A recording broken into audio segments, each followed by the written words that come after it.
Assalamualaikum warahmatullahi wabarakatuh. Di sini kami dari kelompok 9 yang beranggotakan Dewi Safinatul Ilma dan Lisa Nur Al-Hazari akan mempresentasikan materi tentang demokrasi dalam Al-Quran dan Hadis. Secara umum, demokrasi berasal dari bahasa Yunani yaitu demos yang artinya rakyat dan kratos berarti pemerintah.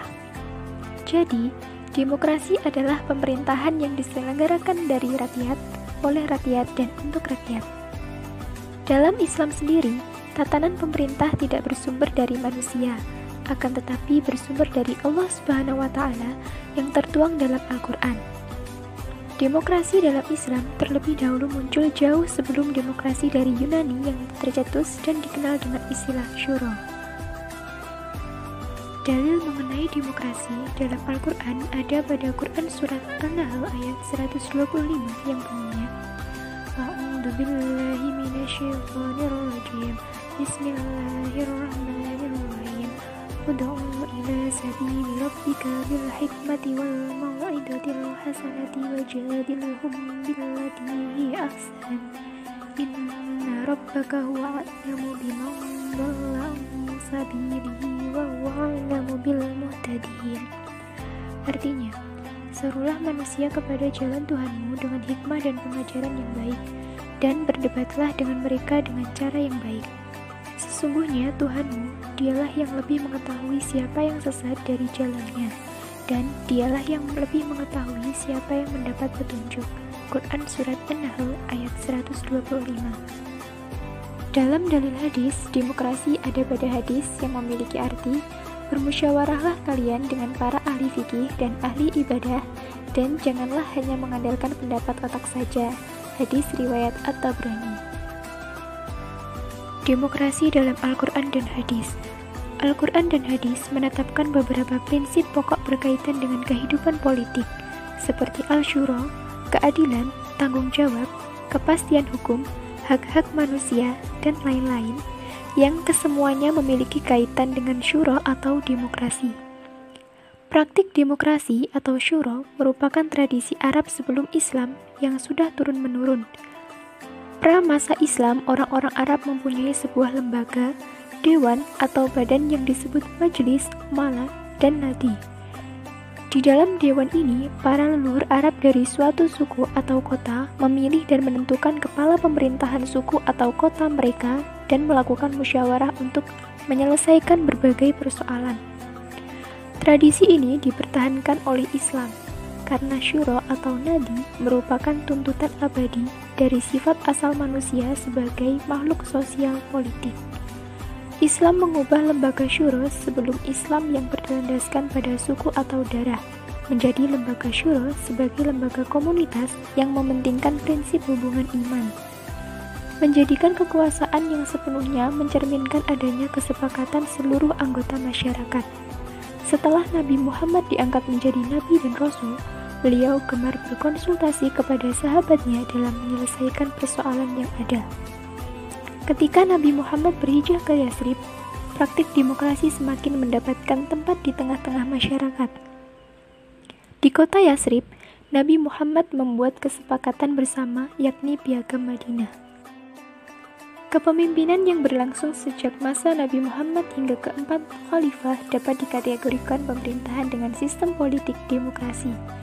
Pertama, cara bermusyawarah dilaksanakan dengan kinerja yang jelas dan diikuti oleh para tokoh senior yang bergabung dalam Dewan Pemilih. Kedua, pelaksanaan baiat oleh masyarakat. Ketiga, adanya kebebasan berpendapat pada rakyat. Keempat, penegakan keadilan. Kelima, para pemimpin Islam hidup sederhana. Di bawah kepemimpinan Nabi Muhammad dan Khulafaur Rasyidin, telah membangun struktur dan landasan organisasi sosial politik bagi kerajaan dunia. Dalam Al-Quran dan Hadis, demokrasi dikenal sebagai syuro. Dalam membahas dan mengkaji demokrasi dalam Al-Quran dan Hadis, tidak bisa dilepaskan dari konsep musyawarah dalam Al-Quran dan Hadis. Di sini saya akan menjelaskan tentang prinsip-prinsip demokrasi dalam Islam. Yang pertama adalah musyawarah, yang kedua adalah keadilan, yang ketiga adalah persamaan, yang keempat adalah amanah, dan yang terakhir adalah kebebasan. Musyawarah. Kata musyawarah berasal dari bahasa Arab. Musyawarah yang merupakan bentuk isim masdar dari kata kerja syawara, yusyawiru, diambil dari kata syah, waw, dan ro, yang bermakna pokok pengambilan sesuatu, menambahkan dan menawarkan sesuatu. Dalam alam demokrasi, perbedaan pendapat dan kepentingan dianggap sebagai hal yang wajar. Perselisihan harus diselesaikan dengan perundingan atau musyawarah dan dialog untuk mencapai kompromi, konsensus, atau mufakat.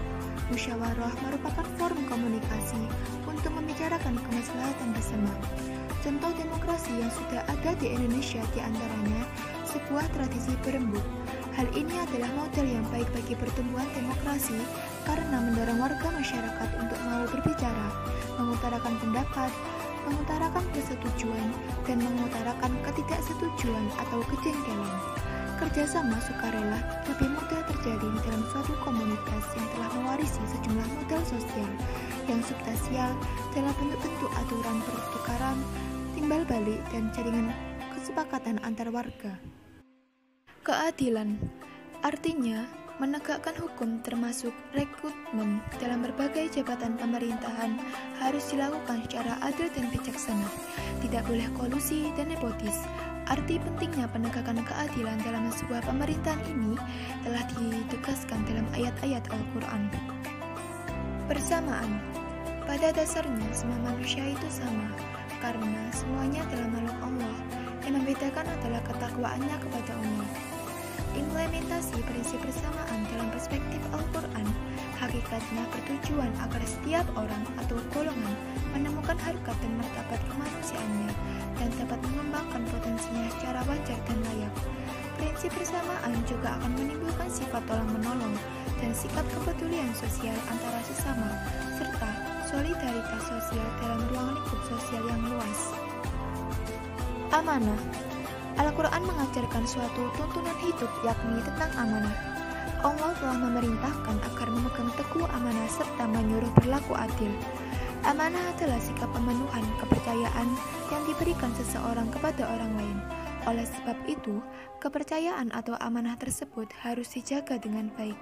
Dalam konteks kenegaraan, pemimpin atau pemerintah yang diberikan kepercayaan oleh rakyat harus mampu melaksanakan kepercayaan tersebut dengan penuh rasa tanggung jawab.